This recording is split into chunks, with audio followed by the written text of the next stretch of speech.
Hello everyone, my name is Jesse Hernandez and I'll be giving you the director's commentary for the Redux Theory, Day 1. Now, this is called Day 1 because there's different chapters to this story. Um, as we see it, this is just a portion, or actually these are two plots placed together that would actually explain a little bit more of the film itself, because when I was doing this project, I was actually writing it for a film, but then the opportunity came for a full sail short film, and I said, well, I should definitely, I think it would be a great idea to just put in a short, maybe 5 to 6 minute idea what the whole story is about, or at least give the people the feel of what it is going to be about. But it has turned into something totally different. As you can see here, I played both of the characters, which was one huge challenge, as I was practically doing this by myself. But luckily, it came out all great. But then here you have this idea of these two characters being able to reset the whole day every time they die. Okay. Now we don't explain why here, but that is well documented in the film. Here we just see that they are actually at an endpoint on both plots. Something's about to happen. They're about to encounter this guy, this villain, right? That can use an artifact that controls time, and they want to try to avoid that. But as you can see here, they're acting like both brothers that disagree with each other all the time. Now, as far as this story goes, it starts out at 2007 to give you a little bit of the idea of what happened, where did they get to. Um, and then it jumps to 2017, right when they meet again after 10 years, okay? So that previous scene that we just saw was the last time they'll see each other for 10 years. And then we have this. Now, fun fact is, when we were recording this scene, for some reason the audio for the camera was off most of the time, and I'm saying 95% of the film had no audio. So I had to actually do a voiceover for my own self, and the funny thing is, I didn't have much time to practice the script, so when this day came, I was really improvising. So to actually sit down and try to read my lips, I never want to do that again. Well, here you have Joshua, who just realized he has a twin brother. Okay, because at this point he doesn't know what happened in 2007. Because when the in 2007 a bomb blows up that area where they are, and he loses memory, so he has no recollection of what was his life before that day. Okay, so they are practically seeing Dan, which is the one that's dressed in black. Um, he now figures that everything that he's written down in his journal is true. And of course, the curse of going back 24 hours a day every time they die.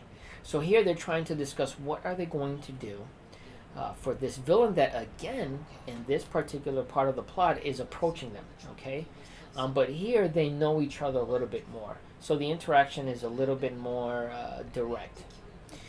Okay, in this particular scene, I wanted to point out the card. The card began as just a detail that was the card that I pulled out to actually do the scene, and then I incorporated it into the story. As you can see, it's a two of diamonds, and he says that it was a gift. Okay, and that gift was somebody, the only person that he has ever loved. Okay, and it does have a backstory, but as far as here, it also represents both of them. Okay, it represents the twin brothers. Um, but that makes more sense afterwards, and I did not want to go in there because I would have to explain that whole subplot, which I didn't have time for. Uh, but here, as you see, you have Dan trying to convince Joshua uh, of what's about to happen. Okay, Dan doesn't know if he has his powers of going back in time. Okay, that day in the warehouse, a couple of things happen where Dan believes he cannot die anymore and reset the day. But here it's either he has to do it because there's no other option. So he's trying to convince Joshua, if it doesn't work, to take the artifact and go far away. Now, as far as these shots that were here together, it was pretty easy. What we did was I placed the camera in one place, and I left that scene for the last. I left that scene where we had to do the full shot, the cowboy shot together. I left it for the last, for the reason that I would just leave the camera there. I would do all the Dan scenes that I had a beard and everything, so I really had to nail all the scenes and make sure I didn't leave anything out. Then I shaved. I did a different hairdo. I put the new different clothing on, and then I did Joshua's part. And all I had to do was, back in Adobe After Effects, was combine these two and kind of feather it out until it looked good. But it was really interesting. I had people talking to me as far as the script goes, so I can kind of time here as far as when I went to do the other character. Now, on this particular day, I was just guessing as far as the time frame. But when I did the 2007 shots, what I did is I had a recorder. So I recorded myself, and every time I was going to do the other character, I just pressed play, and I went with that. So it was a little bit easy to try to react to the comments. What was difficult was to try to look at where the character should be at that time. I kind of got it 90%, but there's some of these shots you'll see that I'm looking a little bit off, but it was what I could do at the time. But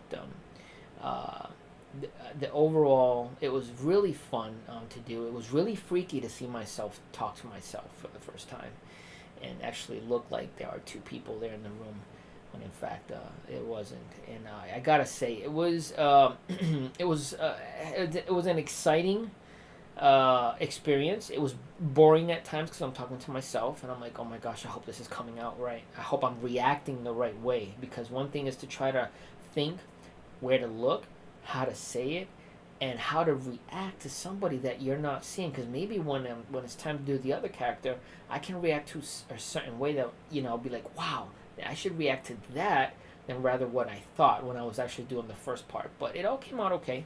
It was just a matter of I guess going with the context of what was happening, what was being said.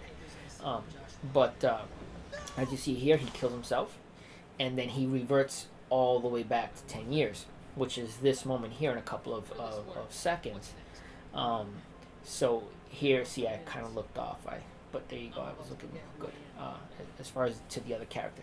But here you have that moment where they're realizing, it's coming to an end.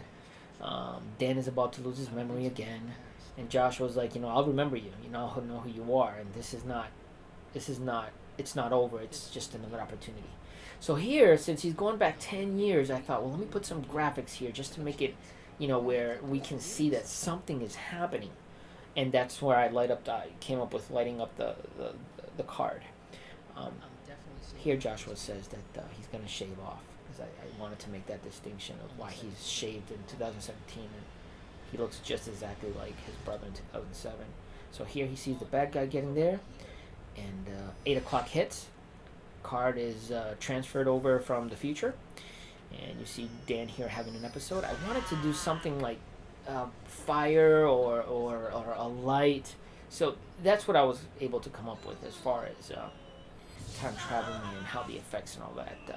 But then again, I wasn't thinking about that when I was actually doing the shot. So if I knew that, I would have done a lot more movement, a lot more, just to play with that. But then again, I didn't have that in mind when I was doing this, because I changed in this scene over 30 times, because I would not change the camera before I did both of the parts. So I would change and change again until I got that part, and it was just a crazy night. So right at that point, I was really crazy to finish. I mean, I was drenched. The everything was just drenched. It was just crazy. Now in this scene here, I thought I would end this differently, because at this point I didn't know how to finish it. I thought it was I really was like, well, how should I finish it that would give some good quality representation to what I already had done, which was the original 2017 shot. And I said, well, why don't we end it how it began? And at the beginning of this video, you would see Joshua saying to Dan, I don't, I can't continue killing you. And then Dan's the one's like, yeah, we have to resolve this. And at the end, Dan is the one saying, you just can't continue killing me. And then Joshua at that time, he's like, yes, this is the only option. Because at that time, when they were going to blow up everything, that card was transferred from 2017 to 2007. Joshua reads it that it says no bomb, and he figures this is not the right way out. So practically, they reset the day, and it's not that it happens all the same, because in the short, they're actually explaining that every time they have to do something different because the guy's onto them. The villain is not affected by time travel. And I didn't want to go more into that story because it just it would leave too many questions out in the open as far as what I wanted to give here, which was the basic idea of what's happening to these two guys. And just to, a note here is that the original story was they were not identical twins.